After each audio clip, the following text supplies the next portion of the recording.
buena noche a todos y gracias por estar aquí conmigo y compartir algunos resultados de mi investigación. Comencemos. Pues desde hace más de 45.000 años existe el concepto de producir sonidos o ruidos primero por medio del cuerpo o la voz humana y con artefactos sonoros muy sencillos. De este concepto se desarrolló en el transcurso de los milenios el fenómeno de la música. Todas las civilizaciones alrededor del mundo surgieron esos estadios de desarrollo cultural musical. La mayoría de ellos ya comenzó ya miles de años antes de la era Cristo. Como ustedes pueden ver, por ejemplo, aquí hay unos ejemplos de la cultura mesopotamia, egipta, Grecia, Roma y estas culturas, pues, el desarrollo de la cultura musical en esas culturas tiene una larga historia, la cual se refleja, por un lado, a través de la elaboración de instrumentos sonoros manufacturados de distintos materiales y, por otro lado, como ustedes pueden ver, por medio de la iconografía, pero también por la mitología, filosofía y, sobre todo, también por la invención de sistemas clasificatorios y la notación musical según los sistemas de escritura. Aquí tenemos unos ejemplos. Entre las civilizaciones prehispánicas que habitaban en el área cultural de Mesoamérica, la antigua cultura de los mayas era una de las sociedades más complejas y avanzadas que se desarrolló en el Nuevo Mundo. Todos los vestigios que dejaron ellos, por ejemplo, los monumentos arquitectónicos, los escultóricos, la cerámica y hasta incluso los artefactos sonoros que dejaron, que arqueólogos encontraron dentro de contextos arqueológicos, sí son evidencias que los mayas eran grandes y excelentes maestros y artistas. Gracias al esfuerzo de muchos científicos alrededor del mundo, ya se logró obtener un montón de información, pero aún queda un aspecto complejo desconocido, no completamente desconocido, pero no muy bien investigado, que es la vida musical de los mayas. Antes de presentar pues, algunas fuentes, fotos y dibujos, quisiera aprovechar y explicar un poco el modelo de la arqueomusicología. No es una novedad que en el contexto arqueológico se han conservado hallazgos de una cultura material de una sociedad ya extinta. En el fondo no hay ninguna razón de enfatizar esto de nuevo.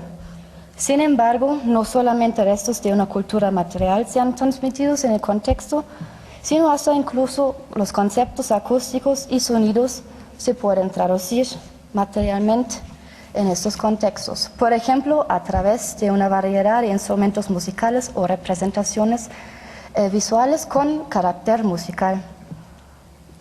Y estas fuentes primarias y secundarias pertenecen al grupo de los restos materiales, por lo cual uno se los puede hacer accesible por medio de métodos arqueomusicológicos interdisciplinarios.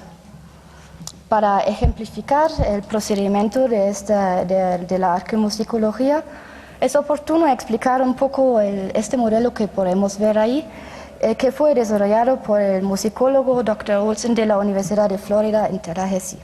Como ustedes pueden ver, la ilustración esquemática muestra que la arqueomusicología está dividida en 4 ramas científicas: la arqueología, la musicoiconología, la etnohistoria de la música y, por último, la etnomusicología. En el centro del esquema, pues ahorita está presentado musical knowledge, ese conocimiento musical que uno pues puede investigar, pero también el enfoque puede ser otro y por eso mismo el modelo es alterable.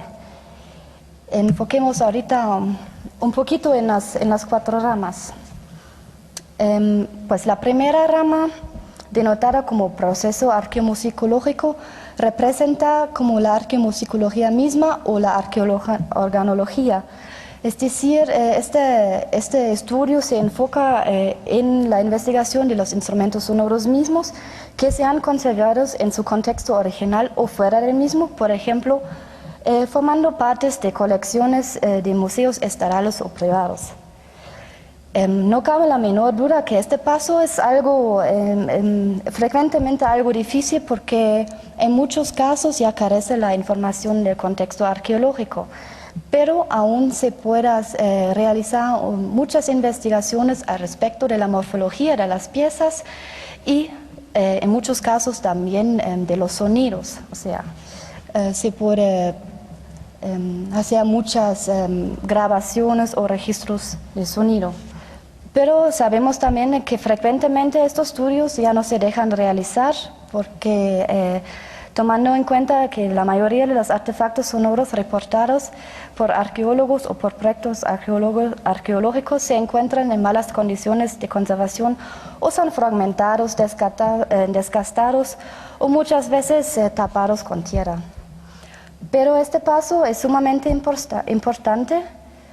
Sobre todo porque en base de este análisis se logra hacer una clasificación más avanzada según la sistemática de los instrumentos musicales elaborado por Humboldt y Sachs en el año 1914.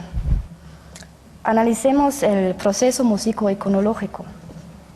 Sabemos que la mayoría de los instrumentos sonoros empleados por músicos en el pasado raras veces se han conservado en su contexto arqueológico, en muchos casos a causa de los materiales perecederos de los cuales fueron manufacturados.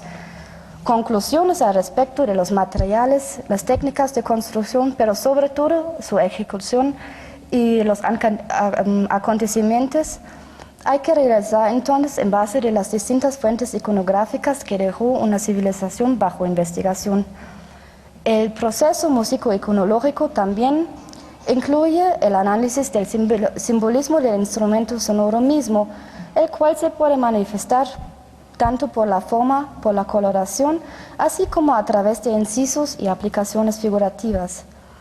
Esta interpretación es considerable importancia debido a que muchas civilizaciones alrededor del mundo consideran un instrumento sonoro no solamente para un objeto para poder ampliar las posibilidades humanas de producir sonido, sino se les atribuye fuerzas sagradas o el instrumento mismo era su objeto animado. Como tercera rama del proyecto, es muy importante también incluir la etnohistoria de la música. Las fuentes escritas son pues, los productos de encuentros amistosos o hostiles, de trabajos descriptivos y administrativos realizados por representantes de las fuerzas invasoras hay que tomar en cuenta. Con la etnohistoria de la música, la cual se enfoca principalmente en la identificación de instrumentos sonoros y sus acontecimientos en las fuentes etnohistóricas, existe también la eventualidad de comprender si se hayan traducido algunos instrumentos sonoros y tradiciones desde la época antes del primer contacto con los invasores y durante la época de la colonización. Sin embargo, como sabemos, muchas de las fuentes etnohistóricas que fueron redactadas por representantes del nuevo poderío pueden ser algo problemáticas, considerando que muchos de los documentos están marcados con prejuicios y algunas descripciones superficiales. Con la cuarta rama de modelo denotada como proceso de analogía etnomusicológica, Olsen incluye 3 subdisciplinas más: la analogía arqueológica, la analogía iconográfica y la analogía etnográfica. La última mencionada se dedica a la descripción y representación teórica de posibles paralelos entre civilizaciones arqueológicas y contemporáneas, con la finalidad de mostrar continuidades culturales en la fabricación de instrumentos sonoros, las técnicas de ejecución y los acontecimientos del empleo. Este paso de trabajo es también asociado con dificultades debido a la influencia y dominación europea. Muchas de las tradiciones musicales no se han conservado desde la época del contacto hasta la actualidad, o en dado caso que se han conservado, están encubiertas o en sincretismos o influencias modernas. Veremos ahorita un poquito al respecto de la historia de la arqueomusicología. La investigación de evidencias arqueomusicológicas de culturas mesoamericanas no es nada nuevo, sino ha sido de amplio interés en el pasado, el cual fue despertado por los antropólogos Marshall Sable y Edward Sela, quienes a finales del siglo XIX comenzaron a estudiar algunas representaciones de instrumentos sonoros ilustrados en los distintos códices. Desde entonces, el estudio de los vestigios de la cultura musical en Mesoamérica ha traído varios investigadores. Les debemos mucho a los musicólogos Vicente Merosa y Carlos Castañeda, que fueron los primeros en publicar una monografía ejemplar sobre los instrumentos de percusión que se encuentra en el Museo Nacional en México. Y gracias al interés y los esfuerzos de Samuel Martí, ya existe un amplio estudio o un amplio registro de instrumentos sonoros y representaciones visuales también de los antiguos mayas. Es importante también reconocer los resultados de los estudios detallados realizados por Boyle, Castillo, Rivera y así de Arturo Chamorro. Y sobre todo no hay que olvidar de hacer mención de las contribuciones científicas de Flores Durante, quien realizó un registro minucioso y ejemplar de flautas basiformes mayas, Arriaga Cortés, O'Brien Rus y Stöckli, quienes se han enfocado tanto en los estudios de los artefactos sonoros mayas como en representaciones musicales y sobre todo están investigando las tradicionales musicales contemporáneas en Guatemala. En todo caso, no solamente musicólogos se han dedicado al estudio de los vestigios musicales de los mayas, sino también arqueólogos han señalado su interés en la materia. La primera aproximación enfocada en el instrumental de los antiguos mayas y las fuentes iconográficas le debemos al arqueólogo Norman Hammond. Otra contribución de importancia, pero más especializada, fue publicado por el arqueólogo canadiense Paul Healy, quien se enfocó en la presentación de los 17 artefactos sonoros encontrados en los 3 entierros de la élite dentro del sitio de Pacpictún, Belice. Pues además de los mencionados, se logra identificar muchas referencias al respecto de instrumentos sonoros mayas y sus contextos en las contribuciones de los siguientes científicos listados. Gracias a todos ellos ya hemos podido registrar muchas piezas. Como se mencionó anteriormente, se han preservado una gran cantidad y variedad de hallazgos de importancia arqueomusicológica desde la época prehispánica. Muchas de estas piezas se han traducido en su contexto original, otros se encuentran almacenados dentro de museos o colecciones privadas, lamentablemente sin ninguna referencia precisa al respecto de su origen.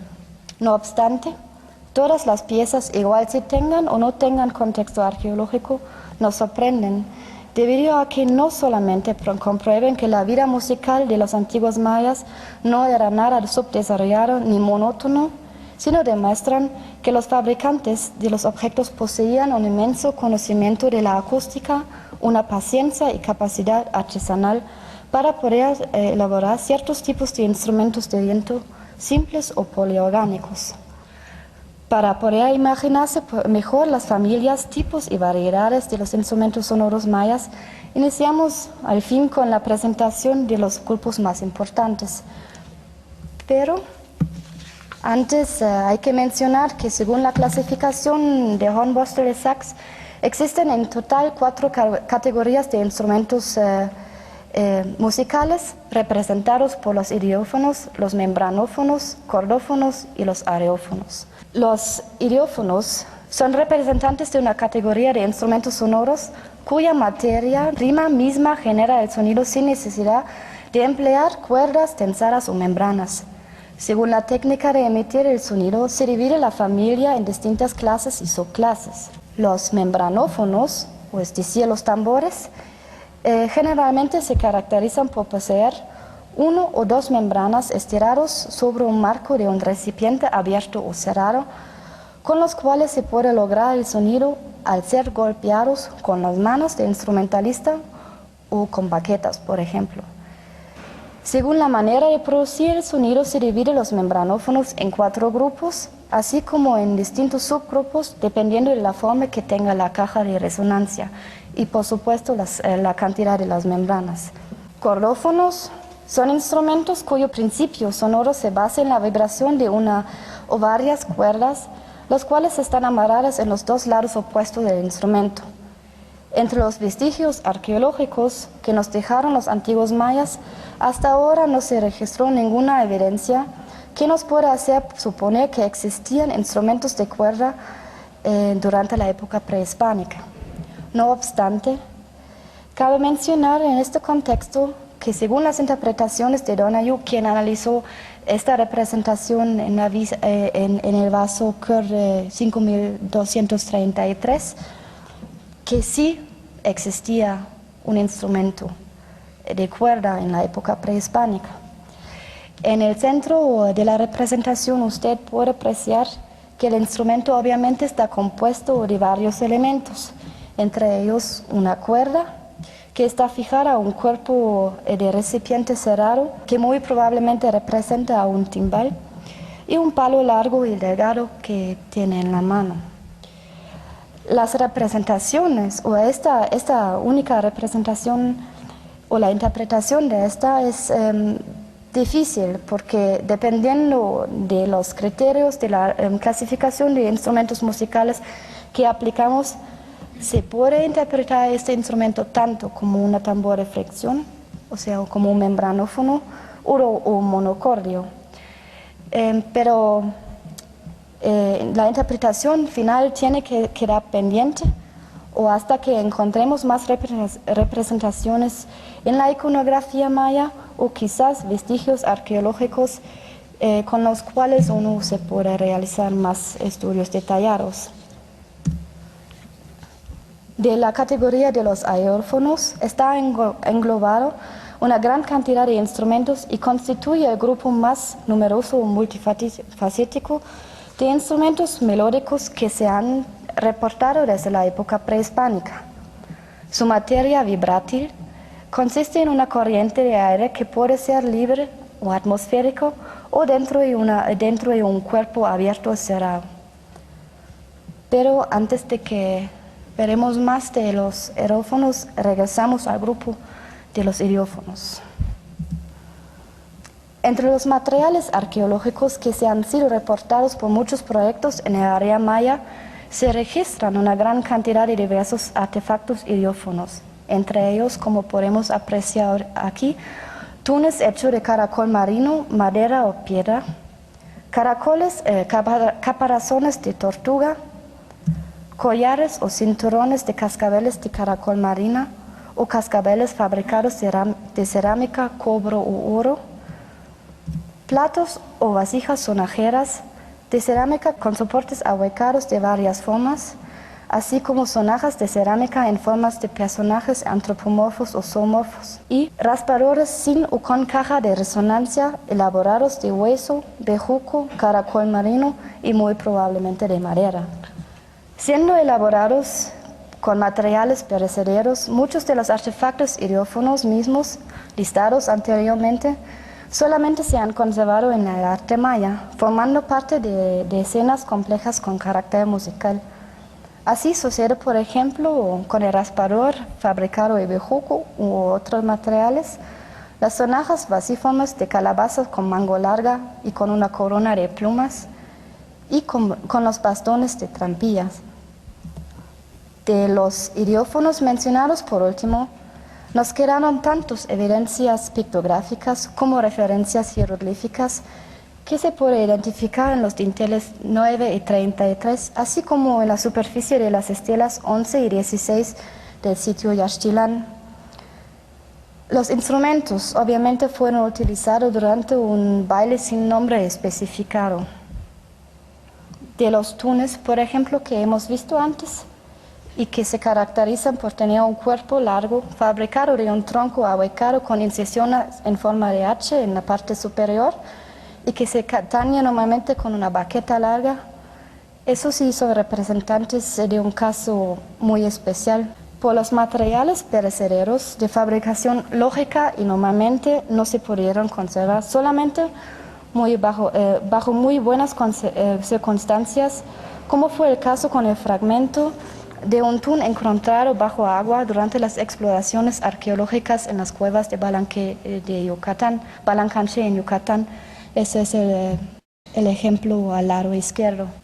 Sin embargo, suponiendo que este instrumento es de origen prehispánico, que también está comprobado por distintas evidencias fabricadas en piedras, reportados por ejemplo en Copán, Las Remojadas y Caminaljuyo, esos ejemplos lo podemos ver en el lado derecho. Es algo extraño que no se han traducido o que se han traducido solamente una referencia pictográfica que podemos apreciar ahorita. Como ya he mencionado, esa es la única representación en la cual en la escena inferior al lado izquierdo aparece un conjunto musical y uno de los músicos está tocando un tun con una baqueta. Y pues los otros instrumentos son sonajas, un tambor vertical y un caparazón de tortuga. Miremos los membranófonos. De los tambores verticales, desgraciadamente no se han traducido todas las formas ni los elementos que constituyen el entero instrumento. Lo que se preservó en el contexto arqueológico o dentro de los museos son los cuerpos de instrumentos y fragmentos de los mismos elaborados de materiales perecederos. De las membranas y de los cuerpos de tambores de forma cilíndrica y como nos hace suponer la iconografía maya, así como distintos hallazgos de la cultura azteca y mixteca, no se han conservado fragmentos en el área maya. Sin embargo, su existencia está comprobada en los murales dentro de los cuartos 1 y 3 dentro de la estructura 1 en Bonampak, así como en las superficies de muchos vasos polícromos, como podemos apreciar. Estos tambores, pues en estos ejemplos están asociados tantos con procesiones de caracteres de Huay, o en el ejemplo inferior es una preparación para un baile y si no estoy completamente equivocada también se realiza un sacrificio de sangre. Lo más importante es que que estos tambores no solamente aparecen con estas imágenes, sino también con figurillas antropomorfas, como lo podemos apreciar ahorita. Todos los cuerpos de tambores y fragmentos de los mismos que se han registrado en el pasado fueron fabricados de barro y pertenecen a la variedad de los tambores de forma de copa. Múltiples son las formas y decoraciones superficiales que comprenden el grupo de los tambores de forma de copa. Por el momento se divide esta categoría en dos subcategorías que fueron denominados por Hammond como pedestal-based variety y lamb-cast variety. Ahorita ya podemos apreciar representantes de la primera variante. Importante es que estos ejemplares no solamente están comprobados como piezas arqueológicas, sino también aparecen en la iconografía maya, tanto en vasos polícromos como con figurillas en los murales y códices. Apreciemos algunos ejemplos representados en vasos. Los dos ejemplos del lado superior representan el pedestal-based variety y los ejemplares del lado inferior son representantes de este lamb-cast variety. Un caso excepcional son los tambores con los cuerpos en forma de U expuestos en varios pliegos de los códices Dresde y Madrid.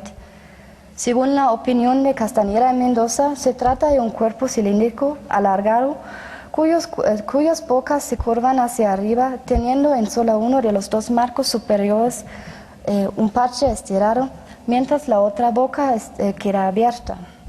En el pasado se denominó este instrumento en forma equivocada a un timbal de agua y se suponía que en el interior de la caja de resonancia se ponía agua para influir la altura por medio de la afinación del parche.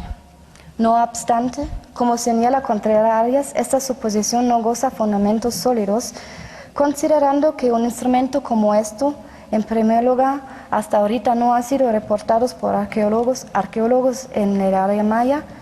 Y segundo, que el agua en el interior de la caja de resonancia no afinaría la membrana, sino causaría todo lo contrario. O sea, la membrana perdería su tensión dentro de muy pocos minutos.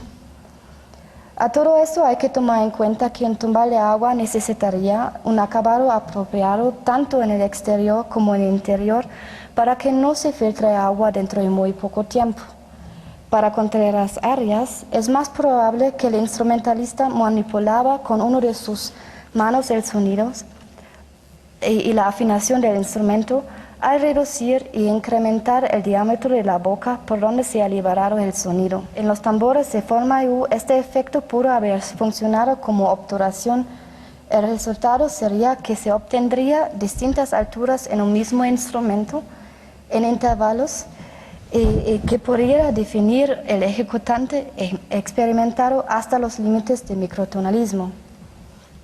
Veremos ahorita la categoría de los instrumentos de vientos, que es el grupo más grande de todos los instrumentos encontrados hasta ahorita.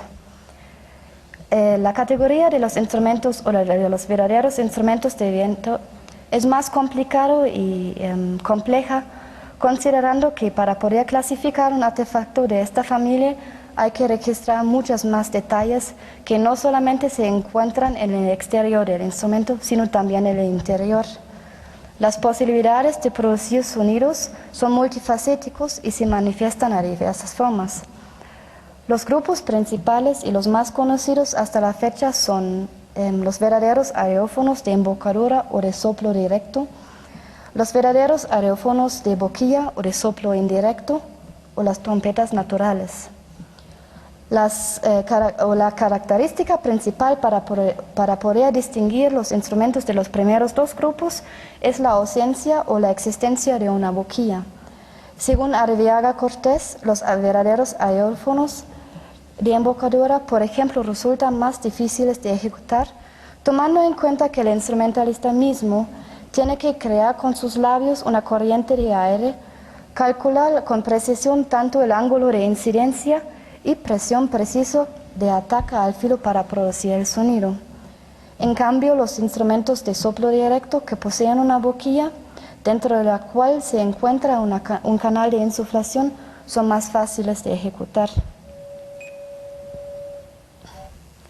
En el área maya fueron documentados una gran diversidad de tipos de aerófonos de embocadura.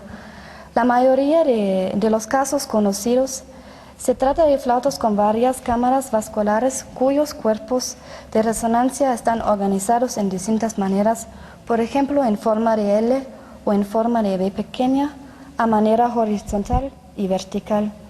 Y estos instrumentos pueden ser cerrados o abiertos. Estos son representantes de la forma horizontal o vertical. Como se puede apreciar en las distintas fotografías, todos los representantes de este tipo de flautas se caracterizan por una embocadura protuberante en forma de U o semicircular que comunica la cámara con la embocadura con los demás cuerpos de resonancia. Los cuerpos pueden ser perforados de por lo menos un agujero de digitación con los cuales se puede modificar el sonido. Escuchemos un ejemplo.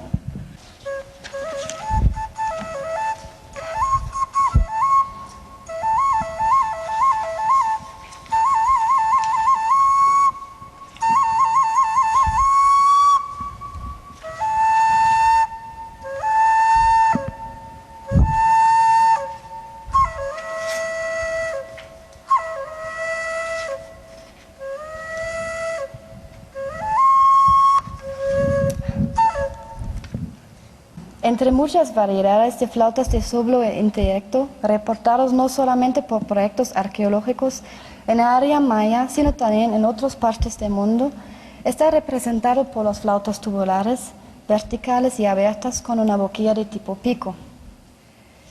Las hay, como lo podemos apreciar, en forma simple, pero también en versión múltiple.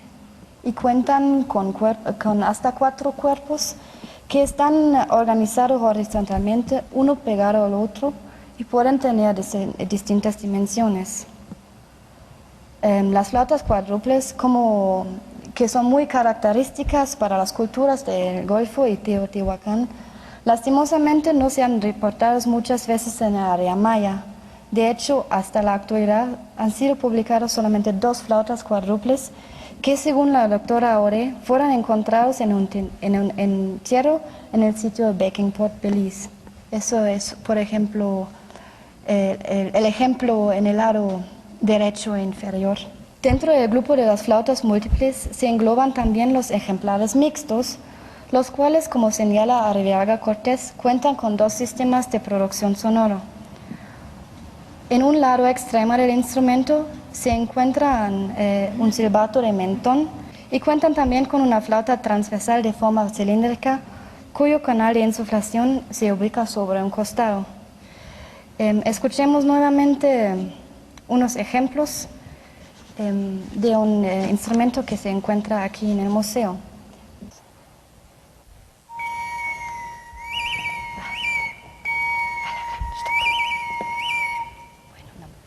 Continuamos con el grupo de los silbatos y flautas basiformes. Como usted puede ver, estos sí pueden adaptar distintas formas. En la mayoría de los casos registrados hasta la fecha, los silbatos y flautas basiformes tienen la forma de una figurilla mostrando a un personaje antropomorfo o zoomorfo, teniendo en la parte inferior del lado posterior normalmente un soporte externo en el cual se encuentra el canal de insuflación. En la base de la figurilla, al lado contrapuesto del canal, se localiza la ventana con el bisel. Estos instrumentos de viento pueden tener ningún o varios orificios de digitación distribuidos sobre el cuerpo del instrumento de la figurilla. En muchos casos conocidos, los agujeros fueron perforados en forma circular o ovaloide en la espalda superior o en los brazos de la figurilla. Aparte de las variantes mencionadas, también hay estos instrumentos en versión múltiple que cuentan con los mismos rasgos. Interesantes de la perspectiva acústica son los silbatos de mentón o los silbatos dobles con 2 cuerpos de resonancia, pero solamente con un canal de insuflación. Los silbatos de mentón, por ejemplo, no se caracterizan por tener un cuerpo cerrado, sino solamente por una cavidad cerrada al lado contrapuesto de la boquilla externa. Para poder producir el sonido, el instrumentalista mismo tiene que cerrar con su propio mentón la cavidad y conforme el movimiento del silbato sobre el mentón, se logra producir una variación tonal. Denotados por Radcliffe como pitch jump whistle, los silbatos de 2 cuerpos de resonancias, de los cuales el más grande está abierto, representan también un caso especial, no tanto por su morfología, sino más que todo por los sonidos que producen. Al insuflar el instrumento con menos presión, el instrumento corresponde con un sonido grave que se crea dentro de la primera cámara. Sin embargo, si se insufla una corriente de aire con más presión, el instrumento corresponde con un sonido más grave. Lo que pasa es que el sonido brinca del sonido más grave o más alta o al revés. Por eso mismo Radcliffe denominó este instrumento como pitch jump whistle. Tratemos de escuchar este.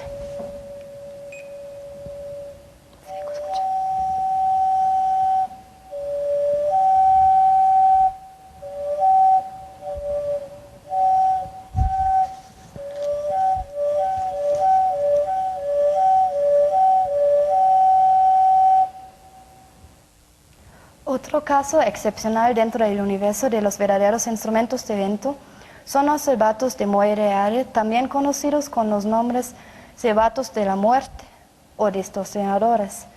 Hasta la fecha han sido registrados 2 variantes de los silbatos de ruido en el área maya. Primero, como lo podemos apreciar, los instrumentos de forma de tubo recto y segundo, los silbatos de forma vascular. Los ejemplos de la primera variante tienen en la sección superior un canal de insuflación con un pasaje más estrecho en diámetro.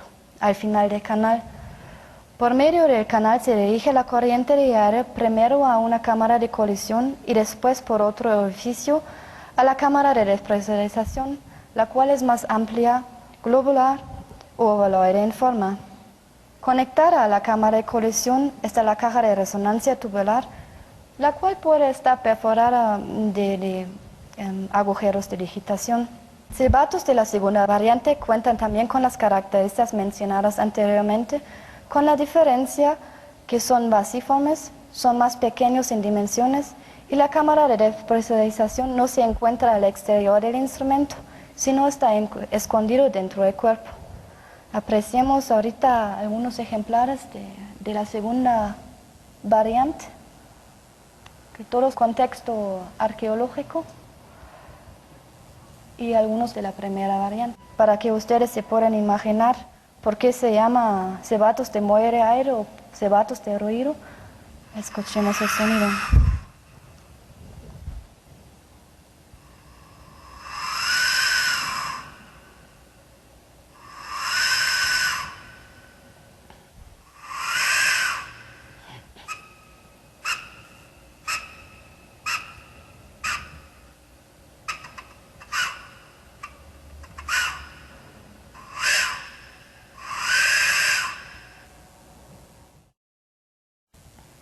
Continuando con la temática de instrumentos de viento muy poco comunes en el área maya, no hay que olvidar de mencionar los silbatos en juegos. Como señaló Arriaga Cortés, cuentan los silbatos en juego con 3 canales internos sobre una tapadera que lleva a 3 silbatos en forma de tubo recto sobrepuestos. Es poco usual su forma de ejecución debido a que se requiere o la mano del instrumentalista para hacer más pequeña la entrada, o una versión más fácil es tapar la boca con el instrumento y soplarla. Al recibir la descarga de aire, se activan los 3 tubos produciendo un acorde. Escuchemos un ejemplar que es de aquí del museo.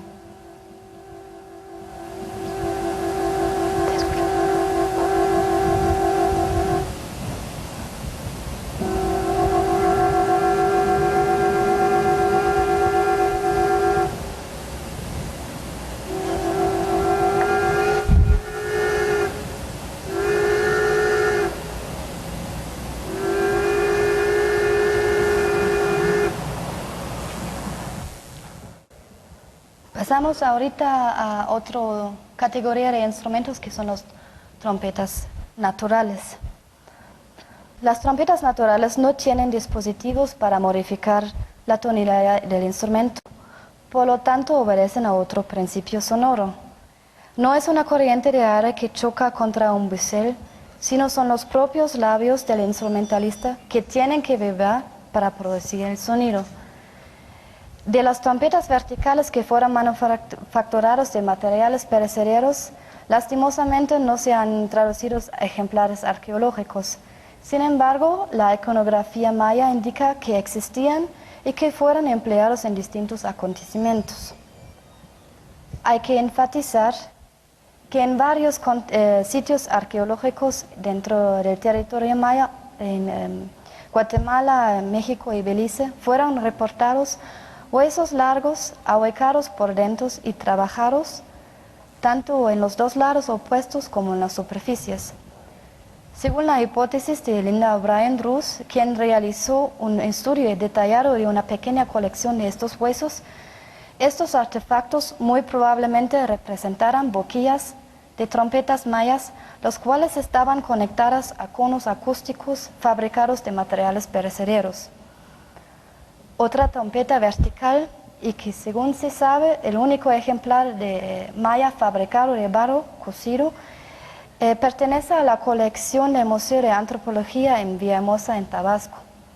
Como se puede apreciar en la foto, la forma de la boquilla y de la bocina son curvodivergentes, y al parecer la perforación del tubo interior es cilíndrica. abriéndose a manera cónica desde aproximadamente la mitad del instrumento hacia el final del instrumento y terminando en forma de una campana. Aparte de los ejemplares en forma vertical, están traducidos como hallazgos arqueológicos, pero también en las fuentes secundarias las trompetas naturales fabricadas de caracoles marinos. Seguramente los ejemplares más preciosos de esta categoría están incisos con rastros de seres humanos, textos jeroglíficos y otras representaciones de seres naturales. Pero lamentablemente pues, no tienen contexto arqueológico.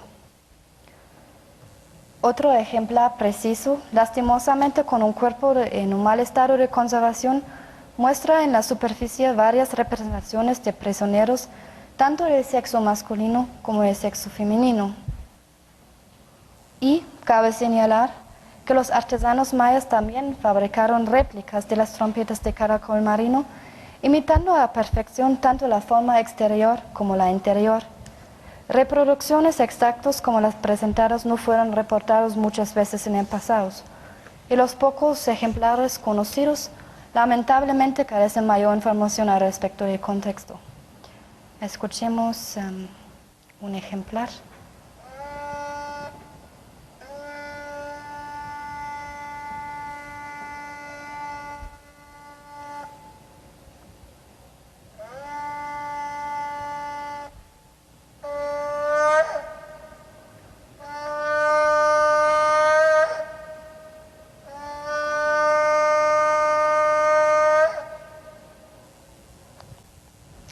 Al explicar el modelo interdisciplinario de la arqueomusicología establecido por Olsen, ya se mencionó que las fuentes etnohistóricas, tanto las émicas, refiriéndose a los textos indígenas, como las fuentes éticas, escritos por frailes, cronistas y viajeros extranjeros, son de importancia para el estudio de los instrumentos sonoros de una cultura ya extinta.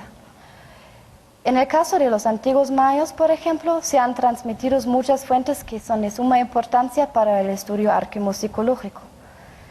Textos indígenas con información al respecto de la música se han transmitido desde el siglo XVI, tanto en el norte del territorio maya como en el sur. Seguramente los pasajes más importantes que se refieren a los mayas de la península de Yucatán se encuentran en los escritos de Chilambalam.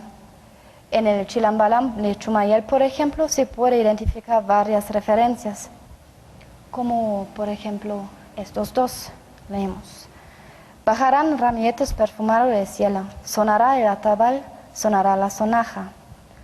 O en la profecía llamada la palabra de Oxlahuntiku, realizada para un 13 de Ajau, Catún 13 Ao, se puede leer, entonces vendrá la castidad y la abstinencia para los grandes meleros lascivos y libidinosos de la Junchan, Dios poderoso.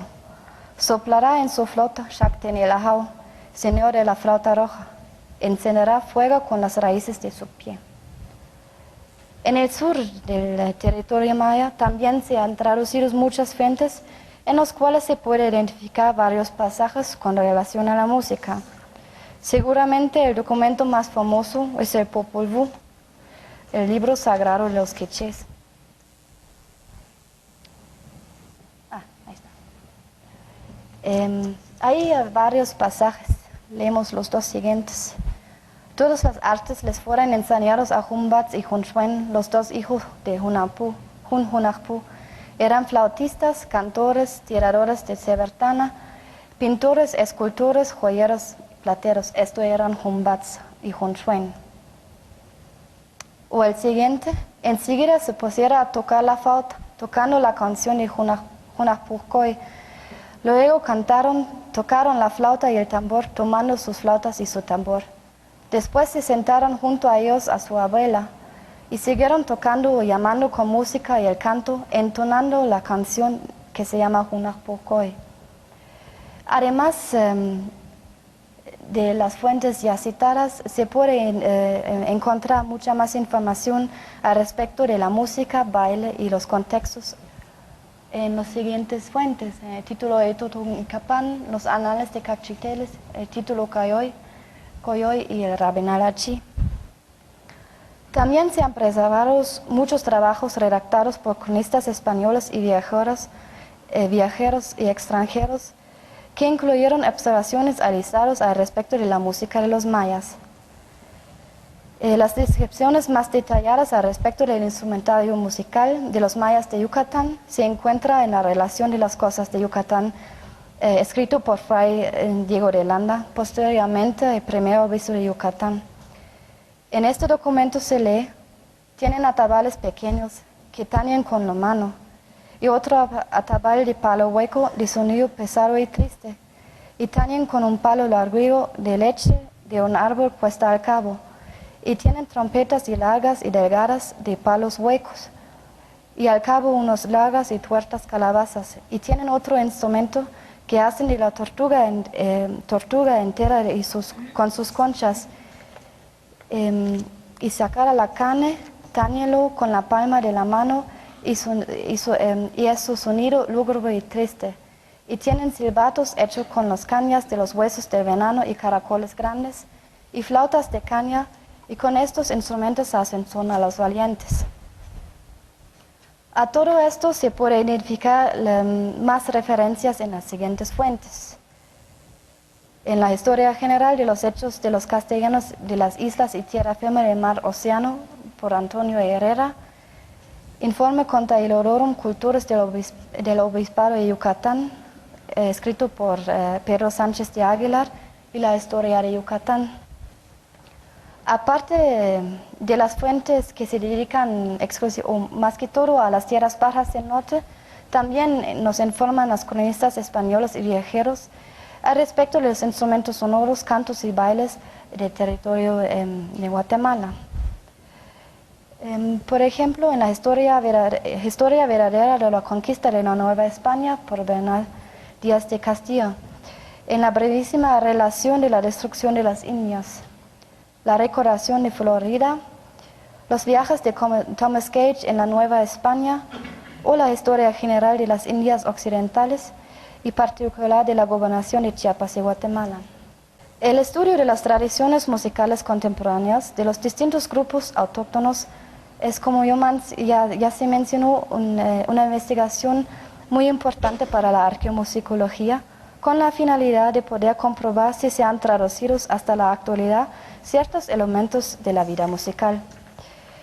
En el caso de los mayas de México y Guatemala, por ejemplo, los estudios etnomusicológicos insinúan que se han traducido ciertos principios de configuración, al menos en aproximación, a través de los disfraces, las técnicas de canto, las coreografías y algunos instrumentos sonoros cuyo origen muy probablemente se pueda buscar en la época prehispánica.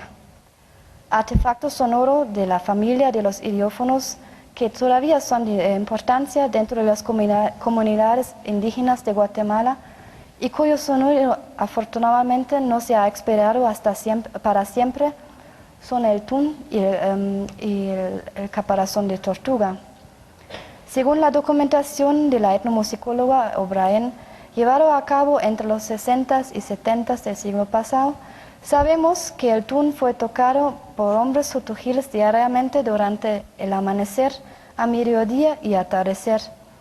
Según ella, muy probablemente el instrumento formara parte de un culto dedicado al sol. El caparazón de tortuga, que se tocaba en el pasado con un asta venado, sigue siendo de importancia para los ichiles del departamento de Quiché. Se emplea estos instrumentos durante el baile del venado y se golpea los caparazones con bastones, huesos, cornamentos o mazorcas.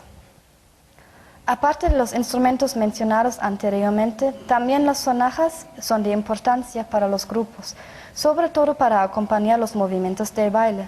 Sin embargo, hoy en día se aplica otros materiales de construcción y el diseño también es distinto. En cuanto a los tambores de forma cilíndrica, así como los tambores de forma de copa fabricados de barro, como los hemos visto anteriormente, lastimosamente no se logra recuperar mucha información. El único tambor de golpe directo, cuya forma muy probablemente sea de origen prehispánico, forma parte del instrumentario de los lacondones de Chiapas y sigue siendo de suma importancia para ellos, considerando que no solo es un instrumento para producir sonidos, sino también una manifestación del dios cantante Cayum, que posee una alma y decoraciones antropomorfas en forma de una cabeza. Al analizar atentamente el grupo de los instrumentos de viento, es posible detectar que muchos de los tipos y variedades que hemos visto anteriormente lastimosamente se han perdido para siempre. Como señala Arribiaga Cortés, solamente las flautas basíformes con o sin agujeros de digitación aún permanecen dentro del universo musical de los mayas. Los quichés de San Cristóbal Totonicapán y los achís de Rabinal hoy en día aún continúan con la tradición alfarera al elaborar pequeños silbatos y ocarinas en forma de animales con iconografía simplificada. Las trompetas de caracol marino aún existen hoy en día, pero todos los demás variantes de las trompetas verticales, como las hemos podido conocer en el transcurso de la conferencia, fueron sustituidos ante todo por las trompetas de latón que fueron introducidos por los españoles. Pues el objetivo principal de la conferencia ha sido dar una pequeña introducción general al universo de la arqueomusicología de los antiguos mayas a través de la presentación de las distintas fuentes. Aunque ya existe una primera clasificación de algunos artefactos sonoros mayas, es indiscutible que estamos al principio de una investigación laboriosa debido a que nuestro conocimiento al respecto de los vestigios de hacer música entre los mayas aún queda muy fragmentado. Y pues para finalizar la conferencia, pues quisiera agradecer las siguientes instituciones, proyectos, personas, los cuales han brindado apoyo tanto científicamente como económicamente. Y yo por mi parte solamente tengo una cosa que decir, pues yo les agradezco mucho por su atención y espero que les haya gustado. Gracias.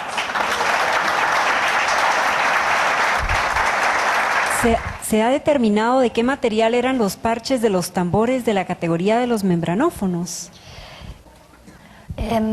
Bueno, lastimosamente en el contexto arqueológico hasta ahorita no se comprobó ningún parche.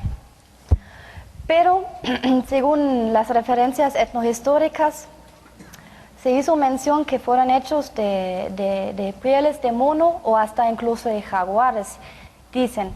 En la iconografía maya, por ejemplo, hay muchas representaciones de tambores verticales cuyos parches están pintados como con puntitas negras y se supone que o fueran hechos de los pieles de piel de jaguar o fuera como para simular que sí debería simular que son los pieles de jaguares que fueran considerados como animales muy poderosos e importantes dentro de los mayas. Hasta ahorita hay, por ejemplo, hay un ejemplar de un tambor de fricción de Petén y este parche está hecho de mono. O sea, este sí está comprobado que fue hecho de la piel de un mono. Todos los demás, pues lamentablemente no tenemos vestigios, pero creo que lo más probable es que fueron monos, venados y quizás jaguares. Quisiera que, en primer lugar, felicitarla por su exposición. Gracias. Realmente interesante. Hay una parte de la música precolombina que no ha sido registrada, que no contamos con registros que establezcan el nexo entre ese tipo de música y los instrumentos que usted nos ha mostrado. ¿Han hecho algún estudio al respecto? No. No, todavía no. Sin embargo, en la actualidad, en épocas recientes, se ha encontrado algún nexo entre algunos bailes de tipo popular en regiones quichés o cachiqueles, donde se usan instrumentos de este tipo. ¿Cree usted que podría haber alguna semejanza con la música que anteriormente se escuchaba? Pues creo que sobre todo eso sí va a ser muy difícil de comprobar porque, digamos, la música contemporánea que se aplica hoy en día para los bailes ya está muy bajo mucha influencia de los españoles. Hay elementos prehispánicos, me imagino fragmentos que fueron traducidos hasta la actualidad, pero sí, sinceramente hay que hacer muchos más estudios para poder ver si se hayan traducido elementos hasta la actualidad y cuántos son y en dónde se emplea uno. Finalmente, una cosa más. Al escuchar los sonidos que se provocaron con los instrumentos, nos dio la impresión de que podían ser sonidos con semejanza a ruidos o voces animales. ¿Cree usted que haya mucho nexo entre la vida del maya en esa época, en un medio ambiente lleno de fauna, y su expresión musical tendiente a repetir de alguna manera ese tipo de sonidos? Bien, porque si tomamos en cuenta con cuál propósito el ser humano comenzó a hacer sonidos, o sea, en un primer lugar esos instrumentos mismos fueron como utilizados para la cacería, para poder atraer cierto tipo de ave o otro tipo de animal para cazarlo. Entonces sí, hay mucha semejanza, pero lo que hace falta todavía es con las grabaciones que ya tenemos o que ya existen en otras partes del mundo, revisar sistemáticamente unas bases de datos, por ejemplo, de ornitólogos, para poder averiguar si los sonidos que produce, por ejemplo, un instrumento son muy similares o casi idénticos de imitar un canto de un pájaro. Eso sí, lamentablemente esos son estudios que aún hacen falta, pero en planificación. ¿Cree usted que la teoría del reclamo en la música, por ejemplo, centroeuropea, que es más o menos básicamente lo que usted dice de imitar el gorjeo de las aves o de algunos animales para cazarlos, sea el caso maya o más bien sea una réplica de la naturaleza como para agradecer? En el caso, por ejemplo, que vimos de la flauta de mono del Museo Popol Vuh, que imita perfectamente el actuar del mono, y en la segunda flauta el jadeo, por ejemplo, el gemir del mono en la primera, y las palomas, por ejemplo, que hacen su arrullo, o los sapos que hacen un croar. ¿Será esto un reclamo? Porque no queremos cazar sapos, pues, entonces, o de repente sí, comemos ancas de rana. Entonces, ¿será más bien un reclamo o una réplica de la naturaleza? En muchos casos yo pienso que sí es una réplica de la naturaleza, porque si tomamos en cuenta cuál significado los mayas le dieron a cierto tipo de animal dentro de su universo, o sea, el sapo, por ejemplo, si imitamos el sonido o la bulla que hace un sapo,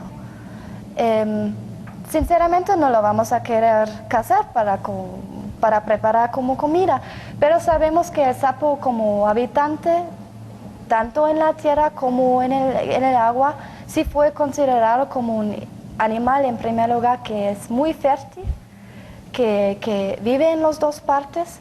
Entonces sí creo que es más como una homenaje, un agradecimiento, porque no solamente significa que es como para la fertilidad, sino también para la lluvia, o anunciando la lluvia, que es muy importante para la siembra del maíz y la cosecha. Y creo que la pedida de la lluvia se podía replicar con los truenos del zacatán o tambor, el cual en su base siempre tiene un rayo. Sí, De hecho, en los códices mayas, los tambores, no todos, pero algunas representaciones están asociados con el dios Chac. O sea, y del parche sale como no son volutas de sonido, sino como simulando el relámpago. Y se dice que pues el tambor sí simula el sonido del trueno, de una tormenta fuerte. Por eso mismo sí fue asociado con el dios Chac, por la lluvia. Sí, está. Podríamos concluir que la música maya podría ser una réplica de la naturaleza muy cotidiana en los mayas debido a la gran proliferación de instrumentos que tenían y que se han encontrado, pues tal vez hemos encontrado la 10ª parte de lo que había. Puede ser eso entonces una cotidianidad. El maya vivía todo su día musicalmente, replicando. Es probable porque sí, pues en muchos contextos arqueológicos se encontró un sinfín de artefactos sonoros y tanto que tal vez fueron dedicados para niños, también para rituales de curación, para hacer un homage, un agradecimiento. Me imagino que la vida cotidiana sí estaba llenísima de sonidos de los mayas. Pues gracias a usted. Este año hemos producido un tiraje de este disco compacto, Voces Mayas, que son grabaciones realizadas por el maestro Alfonso Revillaga Cortés y otros ejecutantes con instrumentos originales prehispánicos de nuestra colección y otras.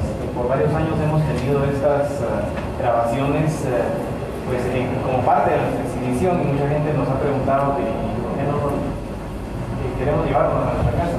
Entonces por fin hemos podido producir este disco y los invitamos a adquirirlo a la ventana. Muchas gracias a Vanessa y gracias a todos ustedes.